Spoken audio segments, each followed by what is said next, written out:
Assalamualaikum warahmatullahi wabarakatuh. Perkenalkan, nama saya Nova Alexander Alfarudin, mahasiswa Universitas Subang, Fakultas Ilmu Komputer dengan nomor pokok D1A20009. Pada kesempatan kali ini, saya akan menjelaskan materi isi buku Pendidikan Kewarganegaraan untuk pendidikan tinggi dengan pengarang Dr.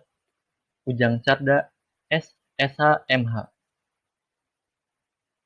Buku ini memiliki 7 bab dan 338 halaman.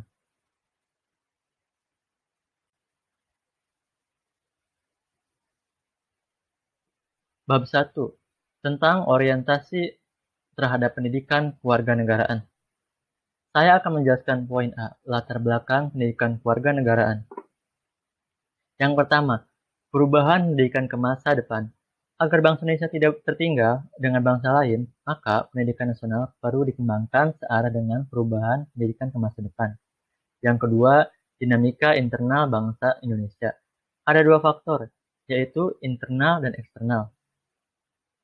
Faktor internal yaitu muncul dari kesalahan sebagian masyarakat dalam memahami Pancasila, memandang Pancasila tidak dapat mengatasi masalah kritis. Sebagian lagi, masyarakat menganggap Pancasila merupakan alat legitimasi kekuasaan Orde Baru. Faktor eksternal berupa pengaruh globalisasi yang disemangati liberalisme, mendorong lahirnya sistem kapitalisme di bidang ekonomi dan demokrasi liberal di bidang politik.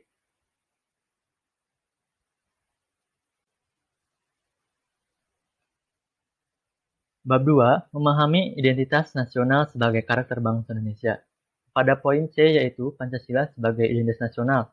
Bangsa Indonesia dalam pengertian ini, Pancasila dipergunakan untuk arah semua aktivitas atau kegiatan dan kehidupan dalam segala bidang.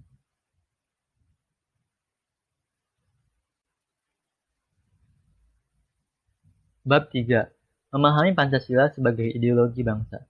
Ideologi membimbing bangsa dan negara untuk mencapai tujuannya melalui berbagai realisasi pembangunan. Hal ini disebabkan dalam ideologi terkandung suatu orientasi praksis.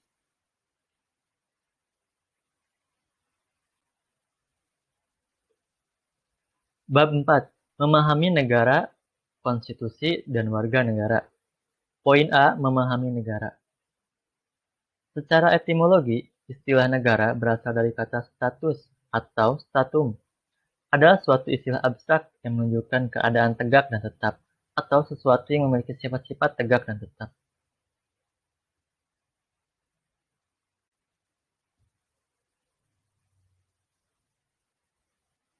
Bab 5, memahami negara hukum, hak asasi manusia, dan demokrasi. Poin B, memahami hak asasi manusia.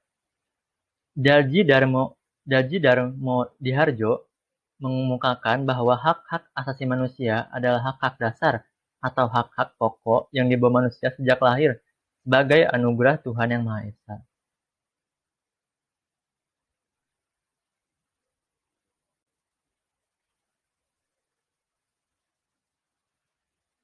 Bab 6, memahami wawasan Nusantara sebagai wawasan nasional Indonesia. Pada poin A, pengertian wawasan Nusantara. Apa sih wawasan Nusantara? Secara umum, wawasan Nusantara berarti cara pandang suatu bangsa tentang diri dan lingkungannya yang dijabarkan dari dasar falsafah dan sejarah bangsa, sesuai dengan posisi dan kondisi geografi negaranya untuk mencapai tujuan dan cita-cita nasional.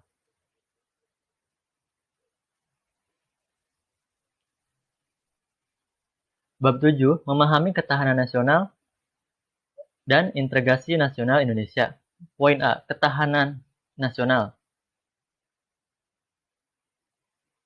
Secara etimologis, istilah ketahanan berasal dari kata dasar tahan, yang berarti tahan perintahan, tabah dan kuat, dapat menguasai diri, gigih, dan tidak mengenal menyerah.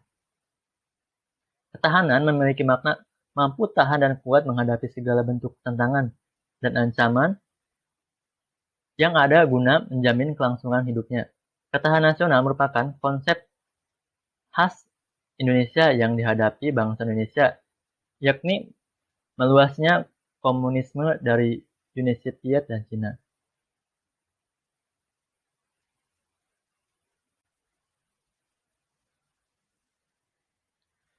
Terima kasih atas perhatiannya. Mohon maaf bila masih banyak kesalahan. Wassalamualaikum warahmatullahi wabarakatuh.